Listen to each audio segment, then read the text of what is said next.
In today's notes, we'll be taking a look at the creation of the Spanish Empire in the New World. In January of 1492, Columbus, an Italian sailor from Genoa, Italy, asked Queen Isabella of Spain to finance an exploration. He would attempt to find a sea route to Asia by sailing west. At first he was denied, but he would eventually be approved by the Spanish crown. Later that year, in August of 1492, Columbus set sail with his small fleet of ships, the Nina, the Pinta, and the Santa Maria. In October, they spotted land. Columbus, of course, thought he had found East Asia, or as the Spanish called it, the Indies. For this reason, he named the inhabitants of the islands he landed on the Indians. When Columbus returned to Spain, the Spanish monarchs were so thrilled with his discoveries that they funded 3 more voyages. Departing again for the Americas in September of 1493, Columbus was no longer an explorer, but an empire builder. He commanded a fleet of 17 ships and several hundred soldiers armed with cannons, crossbows, and swords. He also oversaw 5 priests and more than 1,000 colonists ready to settle the land. By the time Columbus set sail for his return to Hispaniola in 1493, Europeans had already developed a pattern for colonization in the Old World. That is, the establishment of settlements under the control of a parent country. In these settlements, they had glimpsed the profitability of the plantation system, realized the economic benefits of using native peoples for forced labor, and learned to use European weapons to dominate native or local peoples. These tactics would also be used in the Americas. The natives of the Caribbean, however, did not succumb to Columbus and the Spaniards without fighting. After several rebellions, the Taino, who inhabited Hispaniola, where the countries of Haiti and the Dominican Republic are now located, were forced to submit to Columbus, but they revolted again a few years later in 1495. The Spanish response was swift and strong. The arrival of the Europeans devastated Native Americans by another means, disease. Because the Taino had not developed any natural immunity to measles, mumps, chickenpox, smallpox, typhus, and other diseases, Europeans unknowingly brought with them. They died by the thousands once they were exposed. According to one estimate, nearly 1/3 of Hispaniola's 300,000 inhabitants died during Columbus's time there.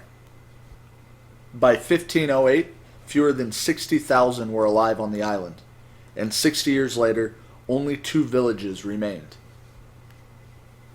With the decline of the native workforce, due mainly to disease, the European settlers of the Americas turned to Africa for slaves.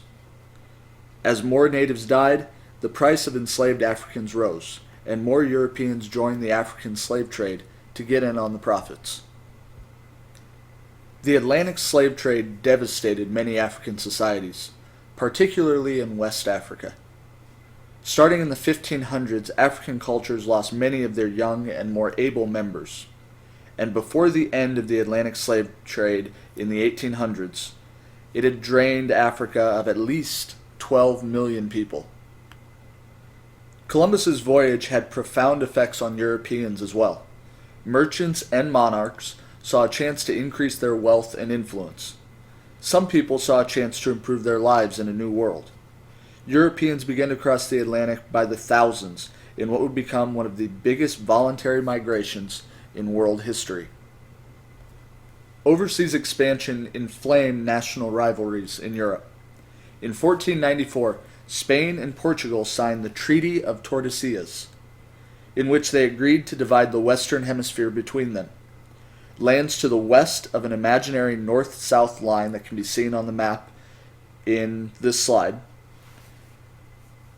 Lands to the west of this imaginary line in the Atlantic, including most of the Americas, could be explored and colonized by Spain.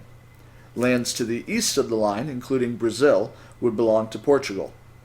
The agreement proved to be impossible to enforce, and it meant absolutely nothing to other European countries that would soon begin colonizing, countries like England and the Dutch and the French.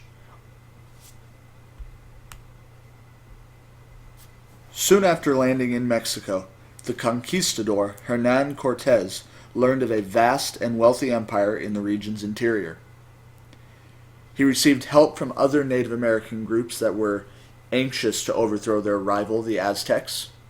He also benefited from an Aztec belief that he was a god. Just like in the Caribbean, Hernan Cortes and the Spanish brought diseases that weakened the Aztec military, the Aztec Empire. And they, of course, had more sophisticated weapons and more soldiers. And as a result, Cortes and his army were able to defeat the Aztecs. This began the golden age of Spain. Gold and silver and other jewels from the Aztec Empire and from other New World empires that would be conquered by the Spanish made their way back to Spain. One of the greatest tragedies of this golden age was that the artifacts taken from the Aztecs were actually melted down and turned back into gold or silver bars. So many of the metal artifacts from the Aztec and also from the Inca were destroyed by the Spanish. There were numerous other Spanish explorers and conquistadors. We're going to mention just a few of the more significant or more prominent ones. Francisco Pizarro, the man on the top right, led an army that was able to conquer the Incan Empire in South America. Juan Ponce de Leon explored and named Florida. He was one of many Spanish explorers who searched Florida hoping to find gold. Francisco Vasquez de Coronado explored the current-day American Southwest, traveling through states such as Texas, Oklahoma, Arizona, New Mexico, and Kansas. But after 2 years of searching, he returned without any gold or other precious metals. By the end of the 1500s, the Spanish had established and were prospering from a vast empire in the Americas. Next up will come other European nations, other Europeans, the English, the Dutch, and the French.